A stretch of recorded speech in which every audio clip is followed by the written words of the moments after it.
just something that every Cincinnati person should do. Go Reds!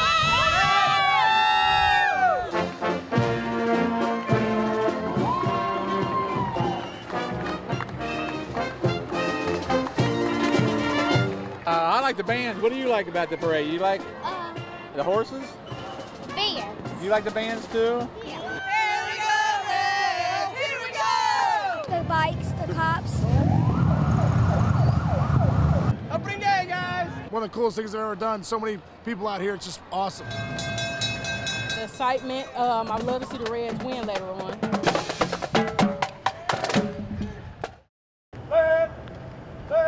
It's our yearly memorial, and it's so important so that we never, ever forget. The rain represents the tears that are still flowing for Sonny Kim and his family. To have his family here, just a very sobering time and a time to definitely remember him. Officer Sonny Kim is honored with the Medal of Valor and Medal of Personal Sacrifice. On behalf of a grateful community, I present this award to the Kim family. The pain is still so fresh. The pain is still right there. You know, so many of us that were working that day and saw what happened and saw Sonny that day, we'll never ever forget that.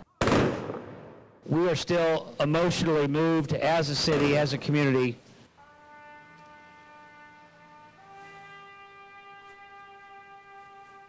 Extremely important. It's also a very proud time to see the support that we have and to just remember those who've given their all. So proud that I got to wear the same uniform as Sonny Kim. What an extremely honorable man.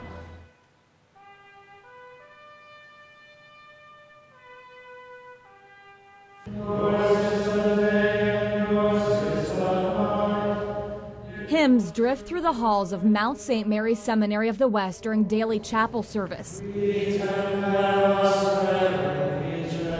It's a reminder of the dedication these men are making to the Catholic Church on their journey to becoming priests. So the sign is a silent witness. It's always there. Continually. But for 54 of them, there's another impending journey that has them waiting in anticipation. On Tuesday, they'll board a bus and head to D.C., where they'll welcome Pope Francis during his first visit to the United States. Right now it's waiting for Christmas morning. It's almost like you see all the gifts under the tree and you're kind of having to sit there and wait to see what's inside. Even Father Benedicto Kinsella admits he doesn't know what to expect, but knows the Pope is going to have an impact. And what's interesting for us, and for me as the rector of a seminary, he's modeling what we should be like as priests, and the closeness we should have, and the concern that we should have, and the fatherly interest that we should have in our people. Even though most of the events in D.C. are closed to the public, hundreds of thousands are still expected to descend on the nation's capital, uniting Catholics around the country and strengthening their connection with the church leader.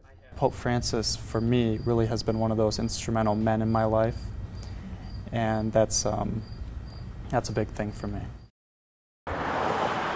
You may have driven past it. I get what I call drive-bys all the time. I'm sure a lot of people thought when they first saw it, this guy's crazy, and this thing's never going to get done. That's Jim Honorkamp and his wife Shirley. This Vagabond 47 sailboat they have named Perfect Love is just a few weeks away from launching in the Ohio River. But this is a far cry from where Jim started 8 years ago. I was on a sailing vacation with a couple buddies down in Tampa. We were coming off of Boca Ciega Bay, and we were waiting for a drawbridge to open up. I looked across the water and I saw this derelict sailboat sitting over there. 3 months later, Jim made a point to go back to that marina in Tampa. Turns out the boat had been impounded by the marina. The owner hadn't paid his slip fees for years. It had been sitting in that spot for 8 years. Homeless people had lived on it from time to time. I mean, it was a true derelict. So to make a long story short, I was able to buy it for pennies on a dollar. I mean, very cheaply. Jim retired in March and has been able to work full-time on repairs. It has not been an easy job. And basically what I was buying was a shell. I knew everything had to come out of it. It was rotten inside. But look at it now. So this is the main salon. You got the galley. And they have some big plans. In late October. We're out of here. Well, no more winters up here. Next month, Jim and Shirley will start down the Ohio River, heading to the Gulf of Mexico and a new life aboard their yacht. And we're moving on board full time for as long as we can, as long as we like it, you know. The adventures will begin for the couple cruising aboard Perfect Love, the boat that brought them together. Everybody says, man, that, you know, this is my dream, you know, or I wish I would have done this when I was younger or whatever.